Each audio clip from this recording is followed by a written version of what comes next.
She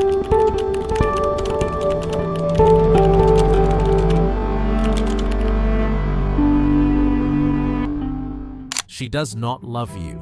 She never loved you. She just needed you to believe that she did. Does it hurt? Good.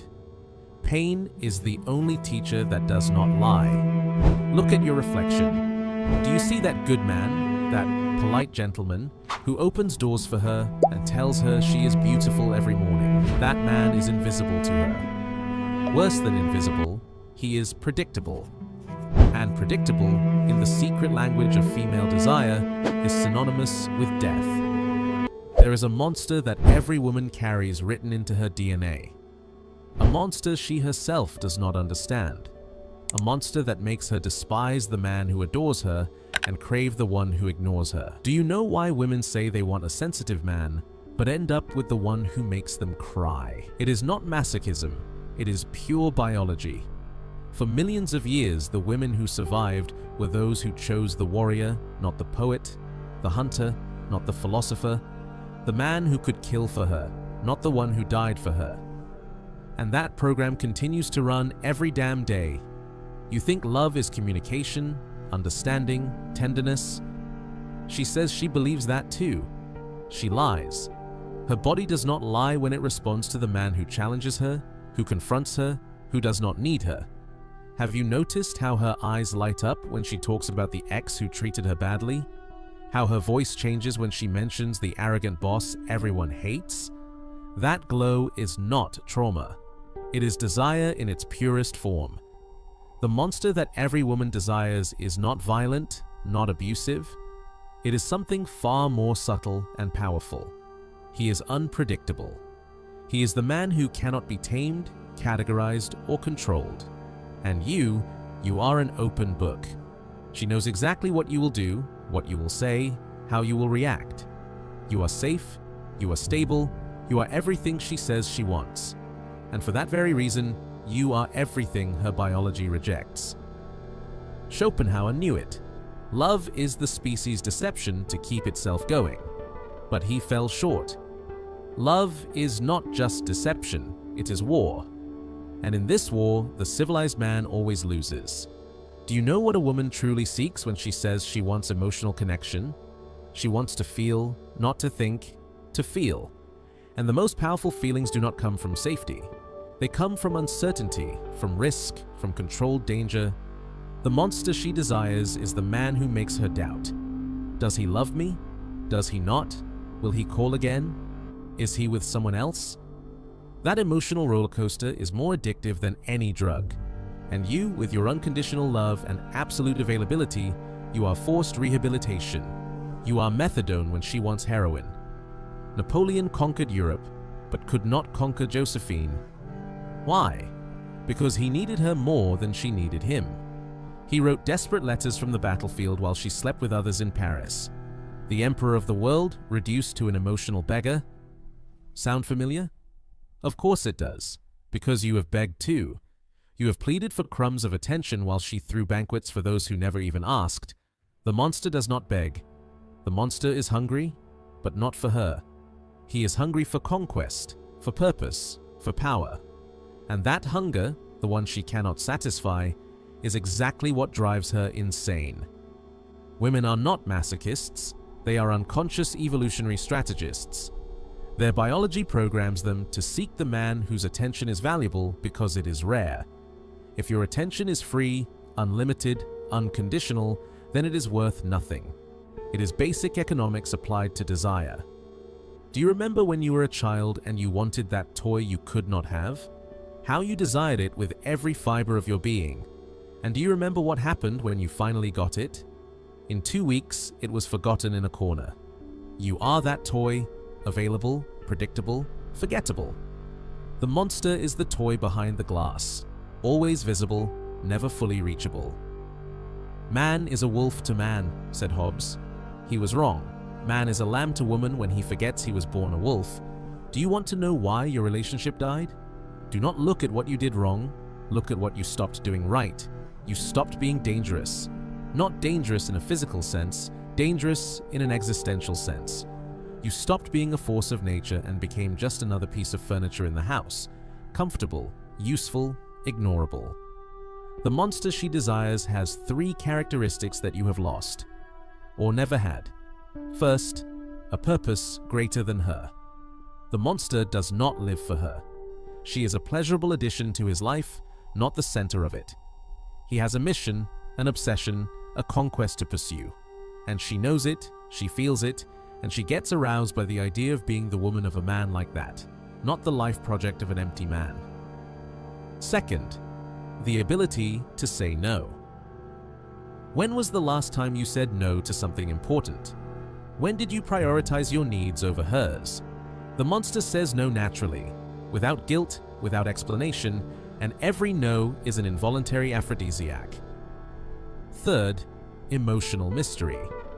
You vomit your feelings like a teenager in his first love. The monster keeps silences she desperately wants to fill. It is not calculated coldness, it is instinctive emotional economy. Aristotle spoke of potential and act. You are pure act. Everything is done, expressed, consumed. There is no potential, no mystery, no territory left to conquer. The monster is pure potential, contained energy that could explode at any moment, but chooses not to. That tension between what he could do and what he chooses to do is what keeps a woman on edge. Have you seen how she behaves with the man who does not reply to her messages right away? How she checks her phone obsessively? How each message from him is worth 100 of yours? It is not that he is better than you. It is that he understands, consciously or not, that female desire operates on tension, not satisfaction. You eliminate all tension. You reply in seconds. You are always available. You are a running faucet of attention and affection. And then you wonder why she prefers to die of thirst rather than drown in your ocean. Nietzsche screamed, "God is dead." But he forgot to add, "And with him died the last man that women could respect." The modern monster is not the gym alpha male who confuses muscles with masculinity. That is just another lamb in disguise. The true monster is more subtle, more lethal. He is the man who can destroy and chooses to build, who can hurt and chooses to heal. But she knows that he could destroy. That latent power is what excites her. Why do you think women fantasize about vampires, mafia men, dangerous men tamed? It is not the violence that attracts them, it is the contained power. The beast who chooses to be a prince, but who could become a beast again if the situation required it. You have no beast. You killed it years ago on the altar of the modern, sensitive man. You sacrificed it to be accepted, loved, validated, and with it, your deepest attractiveness died. Women smell weakness like sharks smell blood. Not consciously, it is not evil, it is evolutionary survival. A woman cannot trust her life and the lives of her children to a man who cannot even protect himself. Protect himself from what in the 21st century? Not from bears or invaders, from mediocrity, from conformity, from spiritual death, which is living without purpose. The monster protects himself from all of that with a ferocity she recognizes and desires. Look at how women react to men obsessed with their work, their art, their mission. They criticize them. Yes, they complain that they do not pay them enough attention. But they never leave them. They never leave them. Because deep down, they know that being with a man who has something more important than them is the greatest female privilege. It is paradoxical. She wants to be the most important thing in your life, but she will despise you if she succeeds. This is the trap you fell into. You made her your world, and by doing so, you showed her that your world was very small. So small that it fit entirely in her hands, so small that she could crush it whenever she wanted. The monster has a world so vast that she can barely take it in with her gaze, and she spends her life trying to conquer more territory in that world, knowing that she will never conquer it all. That is the difference between you and the monster. You give her a conquered kingdom. He offers her an eternal war. And guess what a woman prefers? Biology does not lie, culture does. and you have believed every cultural lie about what women want. Women want equality. A lie. They want a man they can admire upward, not sideways. Women want emotional vulnerability. Half-truth. They want to see it, not live it. They want to know you can feel, not that your feelings control you. Women want a best friend. The biggest lie of all. They already have girlfriends for that. From you, they want something they cannot get from any friend: sexual polarity. The monster understands that female attraction works through polarity. Masculine and feminine are not social constructs. They are opposite magnetic forces that attract each other violently. You have neutralized your polarity. You have become emotionally androgynous, not too masculine to avoid being toxic, not too feminine to avoid seeming weak. You are the dead zone where no current flows. The monster is pure current. High voltage, dangerous to touch, but impossible to ignore. Do you know why women constantly test men? Little provocations, unnecessary drama, irrational demands. It is not cruelty, it is a polarity check. They are checking if you are still a man or if you have already become another girlfriend with a penis. You fail every test. You give in, you apologize, you seek peace at any cost, and with every session, her vagina dries up a little more. The monster does not seek conflict, but he is not afraid of it. When she presses, he becomes immovable, not with violence, but with the calm of someone who knows he has nothing to prove. There is a scene that repeats itself in millions of bedrooms. She starts a fight over nothing. He tries to reason, to calm her, to solve it. The fight drags on. He gives in to have peace. She goes to bed with her back to him, as dry as the Sahara. Now imagine the scene with the monster. She starts the fight. He looks at her, smiles, and goes back to what he was doing. She follows him, yelling. He grabs her by the waist, looks her in the eyes without saying a word, and kisses her. End of the fight, beginning of desire. What is the difference? The first negotiates from weakness. The second acts from strength. Women do not want to win these battles. They want to know they are with a man who could win them all, but chooses his battles wisely. They want the monster who could devour them, but lets them live. Do you want to know the darkest secret of female desire? It is not that they want to be dominated. It is that they want to choose who they allow to dominate them. And they do not choose you because your dominance is fake. It is a pose. It is acting learned from cheap seduction manuals. The monster does not act dominant. He is dominant over himself. First and foremost, he dominates his impulses, his fears, his need for validation. And from that natural self-mastery, everything else flows. You cannot even control your urge to check her Instagram every hour. Hierarchy exists, whether you like it or not. In every human interaction, it is decided who leads and who follows. And in your relationship, even if you are the CEO of a company, even if you earn millions, even if you are 2 meters tall, she leads. How do I know? Because the one who needs more always loses power, and you need her like air. She knows it, she smells it, she uses it. The monster flips the equation, not because he does not feel, he feels deeply, but his life does not depend on those feelings. He can love and lose and still remain himself. That emotional self-sufficiency is the most powerful aphrodisiac that exists. Whoever loves more, suffers more. Said some suicidal poet, he was right, but he drew the wrong conclusion. The answer is not to stop loving, it is to love from abundance, not from lack. You love like a beggar, desperate, grateful for any crumb, terrified of losing the little that you have. The monster loves like a king, generous because he can afford to be, selective because he has options, calm because he knows that if this woman leaves, others will come. It is not arrogance, it is reality. The man who builds himself, who has purpose, who does not beg for validation, will always have options. And women know it, they sense it, and they compete to be chosen by him. While you compete with all the men in the world for a woman who no longer desires you, nature is wise and cruel. It rewards the strong and punishes the weak. And the greatest weakness is not physical or financial, it is emotional. It is needing too much. It is being unable to be alone. It is defining yourself by who loves you instead of by who you are.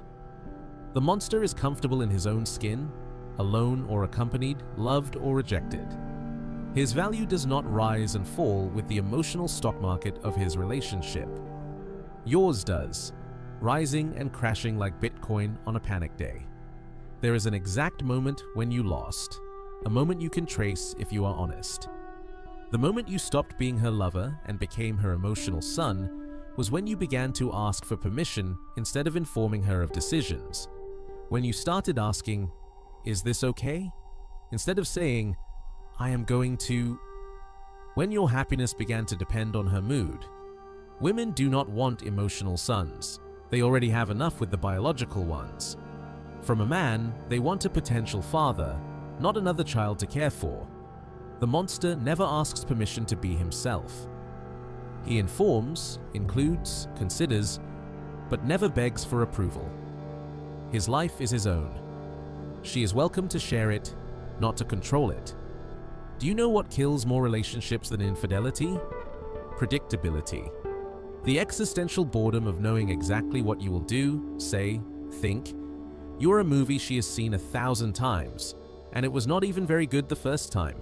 The Monster is a series full of plot twists, not out of artificiality, but out of authenticity, because a man who pursues his own interests, who grows, who changes, who evolves, is inherently unpredictable. You stopped growing the day you conquered her. You rested on your laurels, got comfortable, emotionally fat, predictable like the seasons.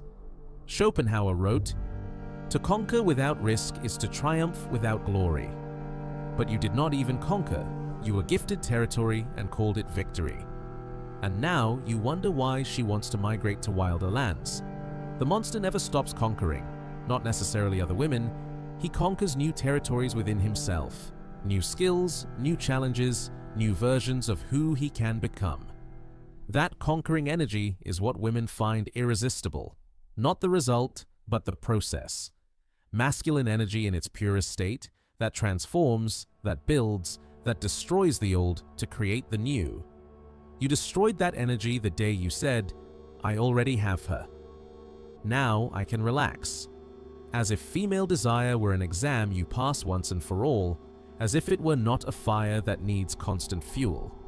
And your fuel ran out years ago. The monster is a refinery of infinite fuel, because his fire does not burn for her, it burns for himself. She simply enjoys the heat when she comes close enough. But you burned all your fire trying to keep her warm, and now both of you are cold. The most brutal truth. She did not leave you for another, she left you for the hope of finding another. The fantasy of another man was worth more than the reality of you? It hurts, right? Good. I already told you, pain is the only honest teacher. The monster she is looking for is not on Tinder, is not at the gym, is not her co-worker. He is an archetype, an energy, a promise of something more than the emotional mediocrity you represent. Do you know what women are really looking for when they say they want a spark? They want to feel alive, and you, my friend, are pure formaldehyde. You preserve, you do not vitalize, you maintain, you do not transform. The monster is pure vital energy, chaotic, sometimes destructive, but always alive, always in motion, always creating or destroying something. Napoleon did not conquer Europe for women, but women fell in love with him because he was conquering Europe. Do you understand the difference? Masculine ambition directed outward is the most potent aphrodisiac.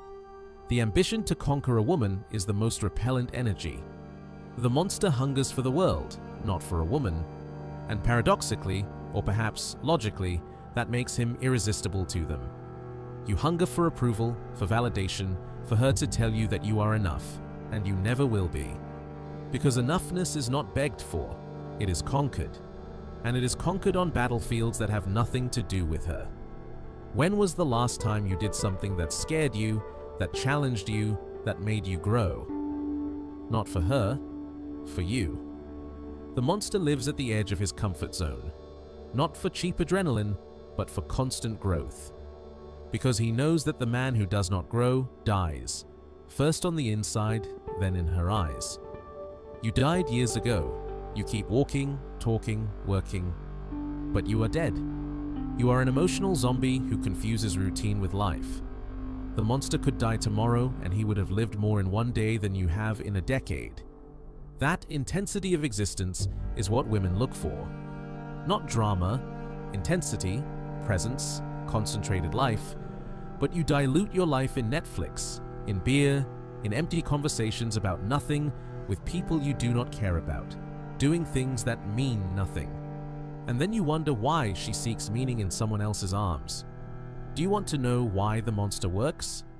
Because he does not try to work. It is not a strategy, it is a consequence. A consequence of what? Of being a man who respects himself more than any woman, who values his time, his energy, his attention as the limited resources they are. You give all of that away as if it were infinite, as if your life would last 1,000 years, as if your energy regenerated magically, as if your dignity did not matter. The monster is stingy with what matters, and generous with the superficial. You are the exact opposite. You give your soul for a smile and haggle over cents at dinner. Nietzsche spoke of the Überman. He did not mean physical strength, he meant the will to power, to create your own values, to not live for the validation of the herd. The monster is Nietzsche's son. He does not follow the rules of the social game, he creates his own. And, curiously, magically, others want to play by his rules, especially women. Because a woman would rather be the second choice of an extraordinary man than the only choice of an ordinary one. It is not logical. It is not fair. It is not what they say they want. But desire does not understand logic, fairness, or words. Desire understands energy, presence, power. Not power over others, but power over oneself. The power to say no, to walk away, to be alone, to not need. You have none of those powers. You are a slave to your need, a prisoner of your fear of abandonment, a hostage to your own weakness disguised as love. The monster is free. Free to love her or leave her, free to include her or exclude her, free to be himself without asking permission or forgiveness. That freedom is terrifying for an emotionally castrated man like you. But it is pure narcotic for a woman who is tired of men who crawl. Do you know what the cruelest irony is? The more you chase her, the faster she runs. The more you need her, the less she desires you. The more you love her, in your needy, desperate way, the more she despises you. The monster does not chase. He attracts. He does not need, he enjoys. He does not love desperately. He loves dangerously, with the calm of one who knows he can survive any loss. And that calm, that certainty, that emotional self-sufficiency is what drives her mad. Because it reminds her that she is not indispensable either, that she too is mortal, that she too can be replaced. And nothing excites a woman more than a man who can live without her. Here we are, at the end of the road. And you know what? There is no happy ending, no redemption, no magic formula to become the monster. Because the monster is not made, he is discovered. He is buried under layers of social conditioning, of learned fears, of lies repeated until believed. You do not need to become someone else. You need to stop pretending to be someone you are not. The monster every woman desires is not a sociopath, is not an abuser, is not an idiot with abs. He is a man who respects himself more than he desires her, who has a life bigger than any relationship, who can love deeply but survive perfectly alone. He is the man you were before fear castrated you.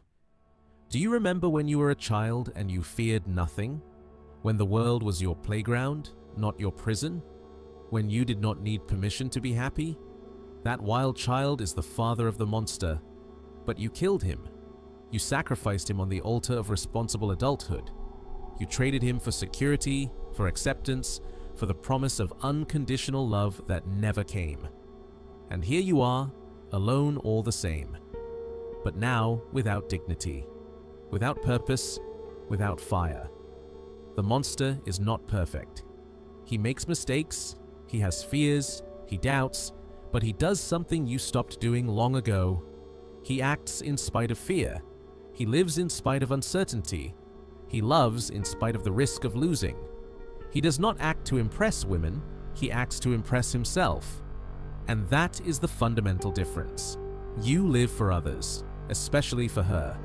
Your mood depends on hers. Your day is good if she smiles. Your life has meaning if she loves you. The monster lives for his mission. Women are a pleasurable complement, not the main course. They are the salt that adds flavor, not the food that sustains him. Aristotle said, "We are what we repeatedly do." What have you done repeatedly? Beg, plead, need, yield, pretend. What does the monster do repeatedly? Conquer, building, destroy what no longer serves, advance, be. You do not need a manual, you do not need a course, you do not need permission. You need to remember who you were before you forgot who you are. You need to stop chasing women and start chasing the best version of yourself. You need to understand that the monster they desire is not something you put on like a costume. It is something you unleash from within. It has always been there, watching, hungry. The question is not whether you can become him. The question is whether you have the balls to let him out. Because once he comes out, there is no going back. You will never again be the tame man who begs for crumbs. You will not be able to settle for a second-hand life. You will not be able to pretend that mediocrity is enough. And that is terrifying. That is why so few do it. That is why there are so few monsters and so many lambs. That is why she left you for the promise of one. Wake up. Not because I say so, not because she wants it, but because it is already too late to keep sleeping. And when you wake up, when you finally let the monster out, do not do it for her or for the next one. Do it for the boy you were and betrayed.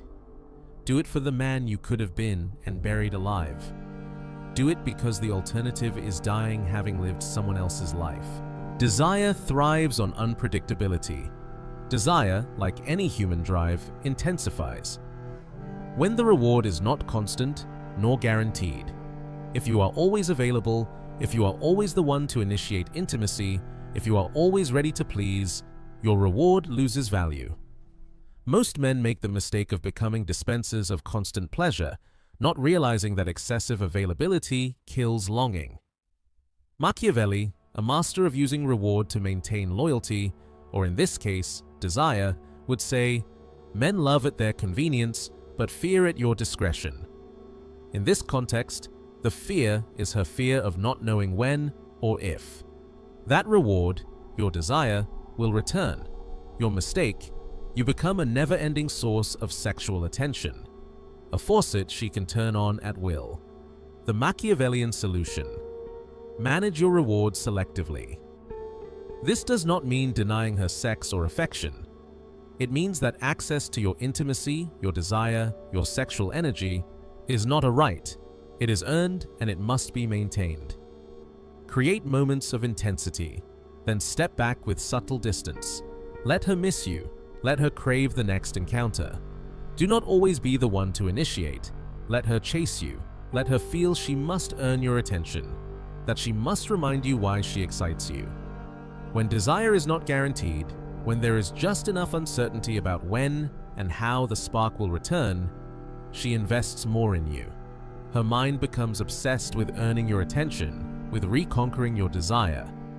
The scarcity of reward activates her dopamine system, creating a cycle of craving and satisfaction that keeps her constantly wanting more of you. You become the one man who gives her that dopamine high that never settles into monotony. Manipulation or mastery. Now I know what many might be thinking.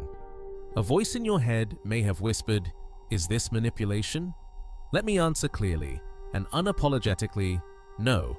Let me define harmful manipulation. Lying, deceiving, coercing to control another person, stripping them of their will and using them for personal gain, causing harm. That is not what we are doing here. What we have discussed is reading the terrain, understanding the nature of human desire, recognizing the psychological dynamics already in play in every sexual interaction, whether you are aware of them or not.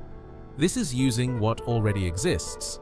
The only difference is, this time, you play with strategic awareness. You are not the one being played. Think about it. Does she not respond to mystery? Does she not respond to authority? Does she not crave what is hard to get? Does she not hide secret fantasies? Does she not get bored when pleasure is always available? Yes, these are human predispositions, and when triggered properly, they awaken the most powerful desire. She is operating by instinct, without thinking of the rules. You, by understanding the rules, you now have the opportunity to become conscious, to be strategic, to be intentional in how you ignite and sustain that fire. This is not about being a predator, it is about becoming a master in the art of attraction.